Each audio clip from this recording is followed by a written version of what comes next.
아멘. 오늘은 다 주의 말씀을 듣더라 라는 제목의 말씀으로 하나님께서 우리 공동체에게 은혜 베풀어 주실 줄 믿습니다. 아멘. 한 주간도 평안하셨나요?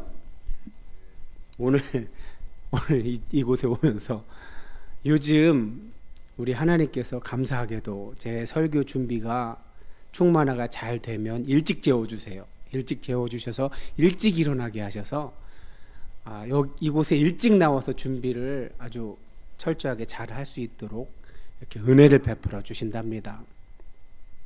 그래서 오늘도 역시 제가 열심히 설교 준비한 것을 하나님께서 그것이 기쁘셨는지 나름 일찍 일어나서 이제 씻고 좀 일찍 출발했어요. 그래서 시간 여유가 충분히 있었는데 그냥 나가려다가 모처럼 우리 주현이가 그래도 우리 딸한테 귀중한 선물을 하나 받았으니 제가 써야 될 거 아니에요. 그래서 딸이 사준 그 텀블러 보온병 그거를 이제 들고 받았으니 사용해 봐야 되잖아요. 그래서 집 앞에 카페에서 이제 빈속인데 그냥 아이스 아메리카노 한 잔을 받아서 출발을 했어요. 그 버스 정류장에 딱 왔는데 오늘 버스가 이렇게 버스 정류장에 정확하게 잘 서잖아요, 그죠? 근데 이제 제가 제일 왼쪽에 있었고 중간에 한 할머니 한 분이 계셨고 제일 오른쪽에 아주머니 한 분이 계셨는데 이 버스 기사 아저씨가 정확하게 세우지 않고 천천히 오다가 제 앞에 세우는 거예요. 그래서 왜 이러시지? 그러는데 보통 우리나라의 아주머니 할머니들 그 옛날 산업화 시대 근대화 시대에 살아셨던 분들은 굉장히 뭐랄까 적극적이고 좀 약간 거치시잖아요. 아니나 다를까 제 앞으로 확 오시더니 자기가 먼저 앉아 있으셨다 이거죠. 먼저 타시더라고요. 근데 굉장히 슬로우 비디오로 영상을 보여주는 것처럼 천천히 타시면서 기사 아저씨랑 이렇게 아이고 또 만났네요 이렇게 하면서 이제 들어가시는데 그 과정이 굉장히 길었어요. 그래서 이제 저는 뒤에서 기다렸다가 탔는데 그러면서 이제 제가 자리에 앉아서 무슨 생각이 들었냐면 지난번 칼럼 영상 찍으러 올 때도 그 얘기를 했었는데 우리나라 그 산업화 시대를 거쳐온 여인들은 왜 이렇게 어떻게 보면 예의 없는 것처럼 행동한다는 생각이 들 정도로 저렇게 하실까? 차라리 이렇게 빨리 빠릇빠릇하게 움직이는 사람이 먼저 타라고 그 기사 아저씨도 그 앞에다 세워주신 것 같은데 그분이 그렇게 하는 바람에 뒷사람들은 다 늦게 타는 거 아니에요. 그래서 현대사회는 효율성을 추구하는데 기사 아저씨는 속으로는 불쾌한데 이제 그 할머니한테 맞춰주느라고 허허 웃으면서 이렇게 해갖고 자리에 앉았는데 이제 제가 이렇게 이곳으로 오면서 어쨌든 도입부에 예화 하나를 이걸 사용하면 되겠다 하고 거기에 너무 집중한 나머지 그만 텀블러를 놓고 내린 거예요. 내리면서 아차 싶은 거예요. 내리자마자 아유 큰일 났다 이거 우리 딸이 선물한 건데 이거 없으면 안 되는데 그러면서 택시를 얼른 잡아 타고 이제 버스를 추적하는데 무슨 첩보작전을 벌이듯이 가면 이미 놓쳤고 그래서 또 가보고 하다가 결국은 거의 10,000원가량 택시비가 나올 정도까지 쫓아가서 결국 그걸 또 굳이 이게 찍지 않아도 되는데 요금을 찍는 바람에 버스 요금 또 내고 그리고서 이제 텀블러를 갖고 내려서 다시 올 때 택시 타고 왔는데 오면서 어떤 깨달음을 제가 얻었냐면 무소유가 진짜 좋은 거구나 자유한 거구나. 아니 딸이 사준 것에 어떤 값으로 매길 수 없는 그런 가치이지만 가격도 좀 비싼 거긴 해요. 그래 어찌되었든 딸이 사준 걸 내가 잃어버리면 얼마나 딸이 실망하고 내가 사준 걸 저렇게 소홀히 다뤄 이런 생각 할 거 아니에요.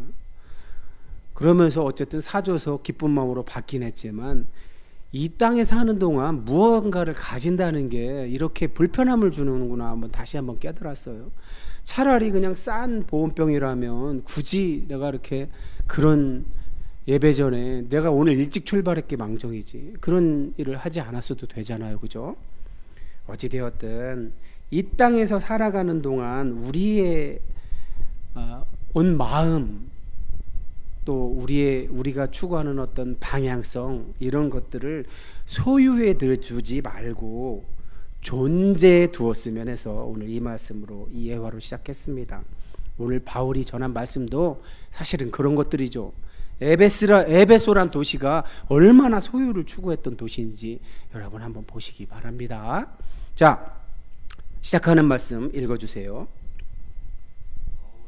회당에 들어가 석 달 동안 담대히 하나님 나라에 관하여 강론하며 권면하되 어떤 사람들은 마음이 굳어 순종하지 않고 무리 앞에서 이 돌을 비방하거늘. 아멘. 바울이 회당에 들어가서 석 달 동안이나 하나님 나라에 관하여 말씀을 전했다고 하는데 저긴 과연 어느 회당일까요? 자, 지난주에 우리는 이 19장 앞에 19장 1절에서 7절로 말씀의 은혜를 받았잖아요. 그때 이제 저 지도를 보여드리면서 오른쪽이 이제 오늘날의 튀르키예, 옛날 터키라고 그랬죠. 근데 정확하게 발음하면 튀르키예라고 해서 정정을 했더라고요. 여기 오늘날 튀르키예 지역의 서부 해안 도시예요. 에베소가 그 해안 도시 중에 가장 큰 도시죠. 계시록에 보면 7교회가 있잖아요. 그 7교회 중에 하나가 저 에베소 교회인데, 에베소에서 바울이 앞에 보니까 석 달 동안이나 강론을 했다고 해요. 그랬는데 어떻게 했대요? 듣는 사람도 있었지만 듣지 않는 사람들이 있어서 바울이 그것을 떠날 수밖에 없었대요. 왜? 듣지 않기만 하면 괜찮은데 듣고 나서 바울이 전하는 말씀에 대해서 자꾸 비방을 하니까, 무리들 있는 데서 비방을 하니까 어떻게 되겠어요? 좋지 않은 영향을 주잖아요. 그래서 할 수 없이 바울이 회당을 나와서 이제 잘 경청하고 들었던, 자기를 따랐던 제자들, 그 사람들을 따로 세워서 두란노 서원이라는 데서 날마다 강론을 했대요. 자, 두란노 서원 잘 보세요. 제가 한 20여 년 전 성지순례 갔을 때, 사역할 때는 성지순례 못 가요. 저렇게 신학교 있을 때 갈 수 있는 거지. 저렇게 오늘날 저렇게 남아 있어요. 이제 셀수스 도서관이라는 이름으로 남아 있는데 저기가 두란노 서원이에요. 아직도 많이 남아 있죠. 에베소 유적은 잘 보존된 이유가 그 도시가 지금은 이렇게 폐허처럼 남아 있기 때문이에요. 사람들이 살지 않는. 그래서 저렇게 잘 보관을 할 수 있었고, 도로가 저 도로가 옛날에 그대로 복원해 놓은 거예요. 꽤 넓죠, 그죠? 저 도로 양 옆으로 온갖 그 신상들 그게 널려 있어요. 지금 유적지 가운데 저희가 튀르키예랑 그리스 신약의 이제 배경을 성지순례 갔을 때 제일 많이 보존된 곳이 저 에베소였었어요. 엄청나게 큰 원형 극장도 있었고, 다음 주에 이제 아르테미스 신전 나오는데 그때도 한번 보여드릴게요. 저 정면 끝에 보이는 게 바로 두란노 서원이에요. 자, 거기서 바울이 이렇게 날마다 강론을 했다고 하는데, 사실 그 바울 당시에 바울이 강론했던 시간은 언제였냐면 저 곳은 매우 더워요. 날씨가 뭐 덥더라도 우리처럼 습도가 많지는 않아서 견딜만 한데, 그래도 너무 자외선이 강하다 보니까 오전 11시서부터 오후 4시까지는 일을 안 하고 쉬어요. 근데 바울은 그때 강론했던 거예요. 그때 남들 쉴 때 저렇게. 왜냐? 남들 일할 땐 자기도 일해야 돼요. 왜? 자기와 제자들이 먹어야 할 것들 자기가 돈 벌어, 그걸 먹을 걸 공급하기 위해서 자기도 돈을 벌어야 했어요. 엄청났죠, 그죠?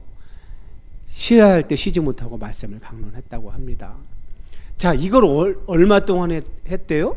2년 동안이나 했대요. 2년 동안 하는 동안 아시아에 있는 그 유대인이나 헬라인, 그러니까 전체를 얘기하는 거예요. 유대인 아니면 다 헬라인이죠. 뭐 거기 살던 유대인 이방인이 다 와서 말씀을 들었대요.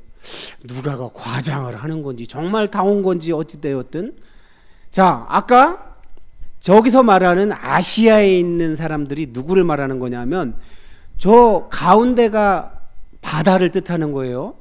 흑색, 약간 흑색으로 된 데가 이제 육지인데 오른쪽은 튀르키예, 왼쪽은 그리스예요. 그리스. 그래서 바울의 사역의 아주 대표적인 두 도시 하면 고린도와 에베소인 거예요.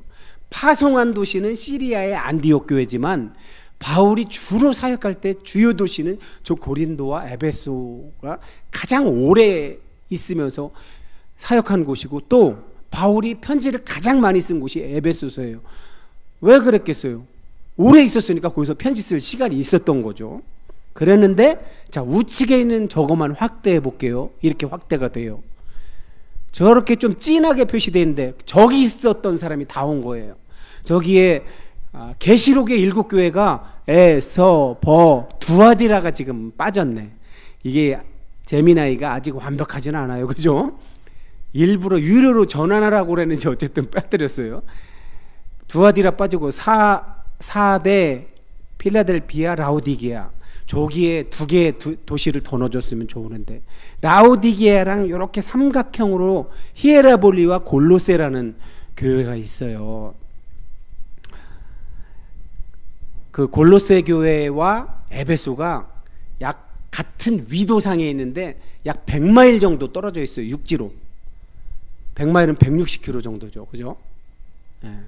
그래서 저쪽 사람들이 그래도 멀리서 오는 거 아니에요. 그 정도면 옛날에 얼마나 멀어요. 걸어서 왔을 텐데 거기 있는 사람들이 다 왔다는 거예요. 자, 근데 오늘 우리가 이 사도 바울이 말씀을 전할 때 하나님이 그 말씀에 권위를 주셔서 능력을 주셔서 저렇게 먼 곳에서 사람들이 와서, 그러니까 한반도의 전체는 아니더라도 약간 작은 면적이 다 온 거란 말이에요. 한반도, 남한, 북한을 합친 것보다 약간 작은 면적에 있는 사는 사람들이 다 와서 들었대잖아요. 저 두란노 서원에서 바울이 말씀을 전할 때. 근데 에베소란 도시 자체가 그럴 만한 곳이 아니었단 말이에요. 왜냐하면 에베소라는 도시가 뭘로 유명한지 한번 보세요. 도시 자체의 규모도 크지만, 자, 이거 한번 보세요.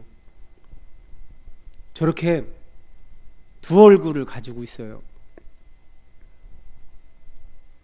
자, 왼쪽에는 보면 철학이 탄생한 곳이에요. 이오니아 학파라고 해서 헤라클레토스, 그러니까 플라톤, 아리스토텔레스가 가장 유명한 고대 철학자잖아요. 우리에게는. 그 이후의 철학들은 다 플라톤과 아리스토텔레스의 주석이라고 할 정도로 플라톤, 아리스토텔레스가 가장 유명한데, 물론 그 위에 플라톤의 스승이신 소크라테스도 성인에 속하죠.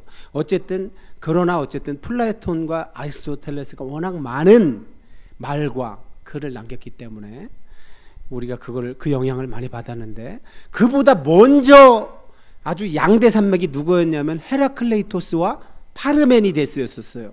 헤라클레이토스는 만물은 변한다고 본 사람이고 저기 흐른다고 돼 있죠. 흐른다고. 파르메니데스는 변하지 않는다고 봤던 이 양축에 있었던 사람인데, 그 중에 헤라클레이토스가 우리가 잘 알고 있는 요한복음 1장 1절 태초에 말씀이 계시니라, 그 말씀이 하나님과 함께 계셨으니 말씀이 곧 하나님이라. 그때 말씀이 뭐로 나온다고요? 그리스어 로고스예요. 그때 그 로고스란 말을 가장 먼저 쓴 사람이죠. 헤라클레이토스예요. 저렇게 지적인 도시가 오른쪽엔 또 어떻게 돼 있어요?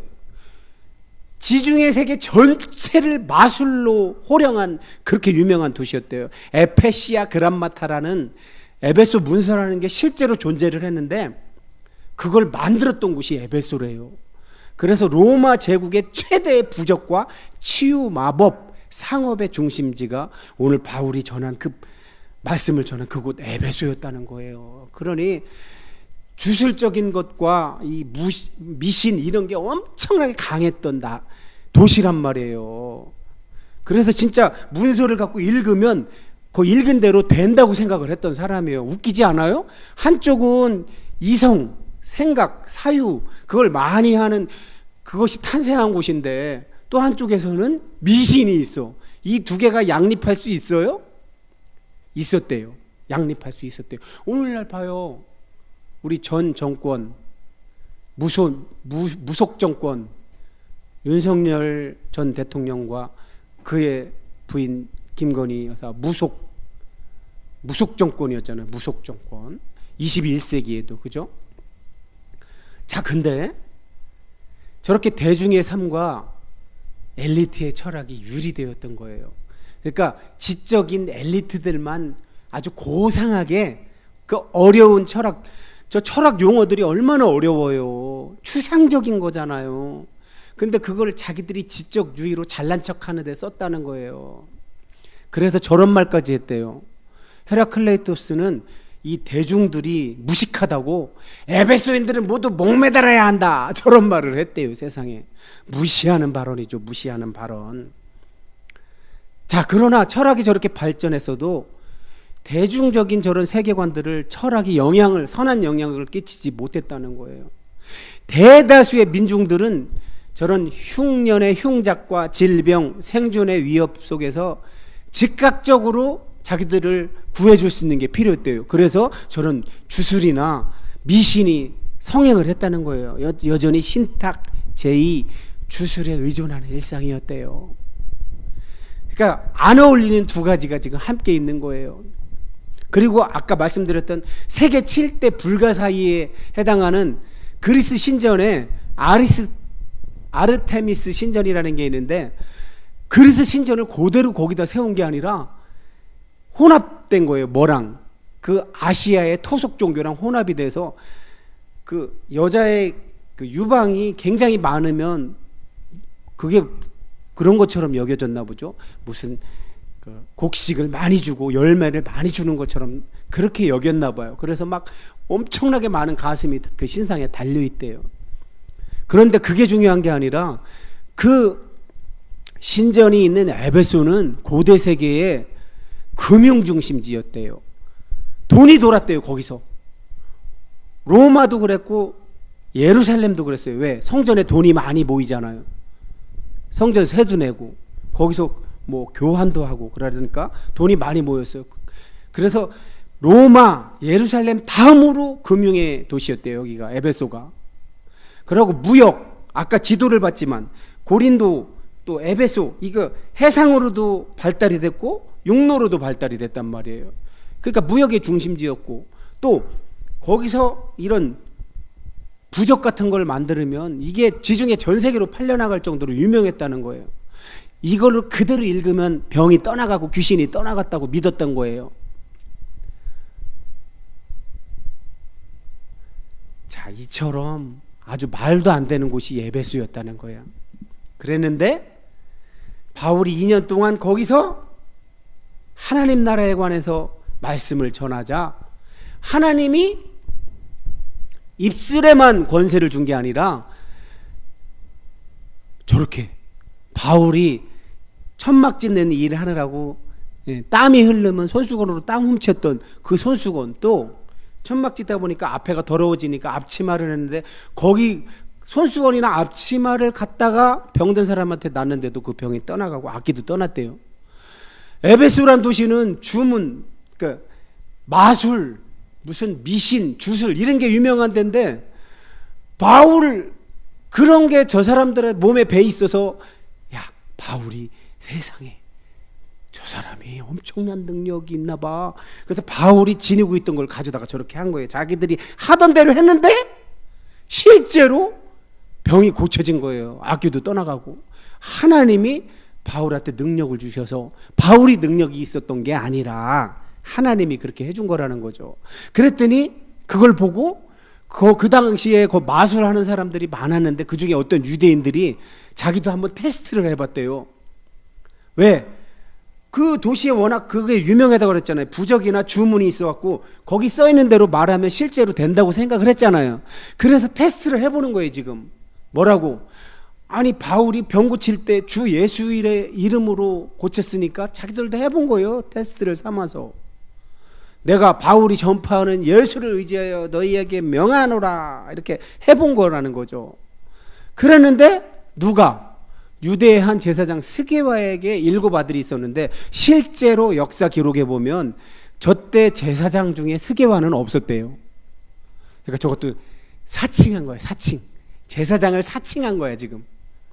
그랬는데 그 7 아들들이 아까 테스트 해본 사람들을 따라한 거야.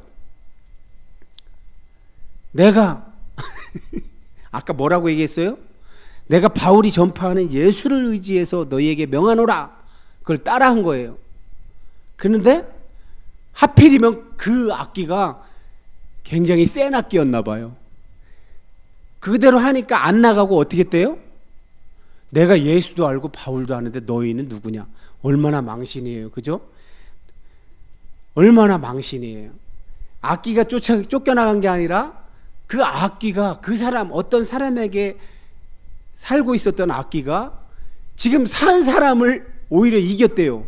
뛰어올라 이겼대요. 그래서 상하고 벗은 몸으로 도망쳤대요. 제가 벗은 몸을 좀 이렇게 부각시켜야 되는데 저 벗은 몸은 뭘 상징하는 거예요?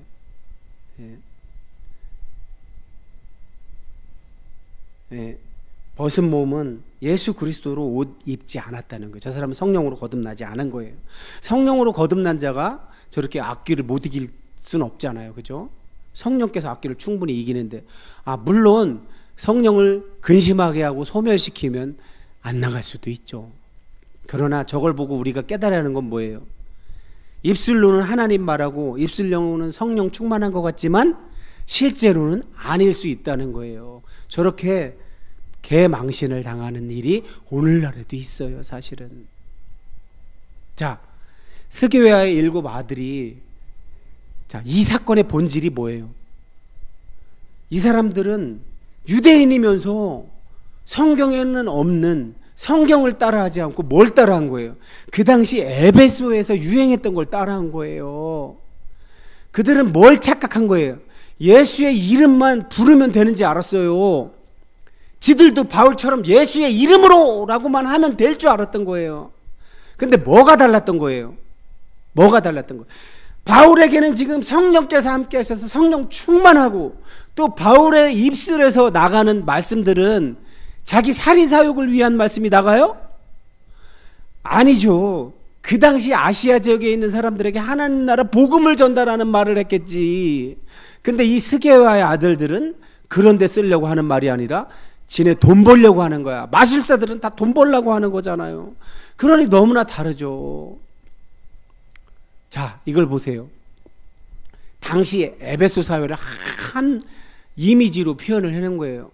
지식과 본능이 빚어낸 완벽한 주술 시스템의 완성이에요. 저 스게와의 7 아들에게 보여주는 거는 에베소라는 그 지역에 철학의 도시라 유명한 그 지역이 완벽한 주술의 도시로 그 당시 바울 당시에 형성되어 있었다는 걸 얘기하는 거예요. 분절된 사회인 거예요. 분절된 사회. 그 사회를 지배했던 건 마법이고 마술이었다는 거예요. 주술이고 미신이었다는 거예요. 심지어 누구조차 철학자들조차 변질이 되어갖고 이제 미신을 숭상하는 거예요. 오늘날 대한민국 사회에 우리가 지금 살고 있는 이 사회에도 서울대 법대를 나오고 검찰총장까지 한 사람이 가서 점 보는 걸 더 신뢰하고 여기다 왕자 새겨갖고 나오잖아요. 여기 손바닥에다 왕자 새겨갖고 대통령 선거에 출마하잖아요. 지식이 교류하는 혼합주의. 그러고 거대한 신전을 통해서 자본주의의 욕망 구조를 충족시키고 있었던 거예요. 그러니 어때? 저기 사는 대부분의 사람들은 실존적으로 불안을 느끼고 살 수밖에 없었던 거죠. 저 시대가 공포를 증폭시키는 거예요. 자꾸만. 그랬는데 바울이 그런 기적을 일으키자 에베소에 사는 유대인과 헬라인, 그러니까 에베소에 사는 모든 사람을 얘기하는 거예요. 두려워하여 드디어 그들이 입술로 주 예수의 이름을 높였대요. 놀라운 얘기를 하나 할게요. 에베소는 뭘로 유명한 곳이에요? 에페수스 그람마타. 에베소 하면 부적으로 유명한 곳이에요. 주문으로 유명한 곳이에요. 거기 에베소에서 만든 거는 지중해 주변에 전 세계로 퍼져나가서 팔렸어요. 그 정도로 인기가 많았어요. 그랬는데 어떻게 했다고요? 그걸 보물처럼 여겼던 사람들이 그걸 갖고 나와서 다 태웠대요. 근데 그걸 값으로 계산하니까 얼마래요? 은 5만이 얼마인지 알아요? 성인 노동자의 하루 품삯이 한 드라크마, 한 데나리온이라고 하는데 5만 데나리온인 거예요. 5만인 성인 남자가 5만 일 동안 일하는 돈이래요, 저게 세상에. 그러니 에베소 도시에 얼마나 많은 저런 부적들이나 주문이나 저런 마술 관련 책들이 있었던 거예요. 근데 그걸 다 태웠대요. 그렇게 아끼던 거를. 자, 보세요. 저 스게와의 7 아들 사건으로 인해서 에베소 사회는 충격을 받은 거예요. 왜? 거기엔 능력이 없었구나. 야, 거기 써 있는 거 읽는다고 그대로 되는 게 아니었구나. 또 하나, 바울의 예수님의 이름으로라고 했다고 해서 바울이 예수님의 이름으로 기적을 일으켰다고 다른 사람이 가서 그걸 흉내낸다고 되는 게 아니구나. 핵심이 뭐예요? 종교적 감정으로 막 고조가 됐다고. 오늘날 이런 모습이 우리 안에도 있죠. 찬양하고 막 들떠갖고 막 열광하는 곳에는 서로 가려고 그래요. 요즘 수련회가 다 그것으로 변질됐어. 무슨 기관에서 운영하는 찬양 집회는 진짜 매해 가. 수련회 대신, 여름 성경학교 대신. 그래갖고 방방 뜨다가 왔는데 삶은 하나도 안 변했어. 그 모습이잖아 지금. 배성환 인정해요 안 해요? 그래도 그 예전 20-30년 전에는 여름 성경학교나 수련회 갔다 오면 애가 좀 변해갖고 오는 게 있었어요. 성령 충만의 세례를 경험하고 오는 사례가 있었어요. 근데 요즘은 그런 것도 사라지고 그냥 방방 뜨다가 와. 그냥. 인정해요? 자, 아까 봤죠? 성인 남자가 무려 5만 일 동안 137년인가? 저기 연으로 환산하면 그 정도의 가치, 가치를 불에 태울 정도로 자신들이 의지하던 삶의 기반, 그걸 포기하는 행위였잖아요. 저 얘기는 뭐예요? 이제부터는 어떻게 하겠다는 거예요? 저 미신, 주술 저런 거 믿지 않고 오직 하나님 나라 복음에 의지해서 살겠다, 그 얘기잖아요. 회개했단 얘기잖아요. 마음을 바꿨단 얘기잖아요.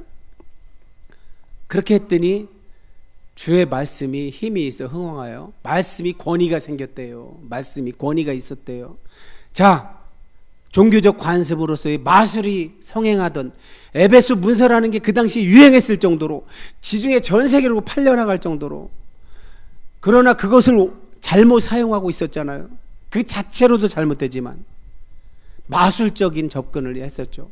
그러나 바울이 와서 2년 동안, 그 앞에 3개월, 그럼 2년 3개월이죠. 그러고 뒤에 보면 얼마 동안 더 있었어. 근데 저걸 3년이라고 나중에 사도행전 뒷부분에서 이야기하죠. 바울이 3년 있는 동안 완전히 탈바꿈을 했어요. 말씀 아래 공동체가 모이는. 이제 저런 주문, 부적, 마술책 이런 게 그 사람들을 동원하는 게 아니라 이제 말씀으로 공동체가 형성돼서 서로 경제적으로 돕고 사는 그런 공동체. 그러자 드디어 말씀의 권위가 생겨서 말씀을 잘 듣는 습관이 형성됐던 거예요. 말씀 듣고 사람이 바뀌는. 자, 앞에 봐요. 에베소에서 있었던, 지금 오늘 에베소에서 있었던 이야기를 통해서 우리가 교훈받는 건 뭐예요? 에베소 이야기 자체는 저렇게 주문에, 마술 책에, 부적에 있는 것처럼 박제된 얘기가 아니란 얘기, 살아있는 얘기란 얘기예요. 도시가 번성하고 오늘날의 서울처럼, 뉴욕처럼, 도시가 번성하고 런던처럼 그렇게 고도화될수록 인간은 통제할 수 없는 삶의 불안 앞에 더 뭘 찾는데요? 더 자기를 위안해 주는 것을 찾는다잖아요. 저렇게 철학이 탄생한 곳이고 발전한 곳인데 지적 엘리트의 이성과 민중이 믿는 실존적 종교가 함께 있었대요. 어울리지 않게도. 이제 철학이 오면 신화 이런 거 이런 건 떠나가는 게 정상이라고 생각하지만 함께 있었대요. 기술과 문화가 융합되면 융합될수록 주술적 세계관 역시 교묘하게 살아남더라는 거예요. 지난 정권에서 보여준 것처럼 왕자 새기고 대통령 선거에 나타나고, 예? 그런 국가 문화유산에서 이상한 짓을 하고 그 주술적 세계관을 가지고 나라를 운영하려고 했다잖아요. 장기 독재를 꿈꿨다잖아요. 자, 이성이 아무리 발전해도 기적을 바라는 인간의 마음은 여전하다는 거예요. 자, 저 에베소 얘기는 옛날 2000년 전 미스터리가 아니에요. 2000년이 지나서 오늘 우리 자신의 얘기란 말이에요. 앞에 봐요. 배성환, 박주연, 솔직하게 얘기해봐. 두 사람 지금 아까 우리가 지금 보아왔던 에베소적인 요소가 지금 있어 없어? 두 사람한테 솔직히. 응?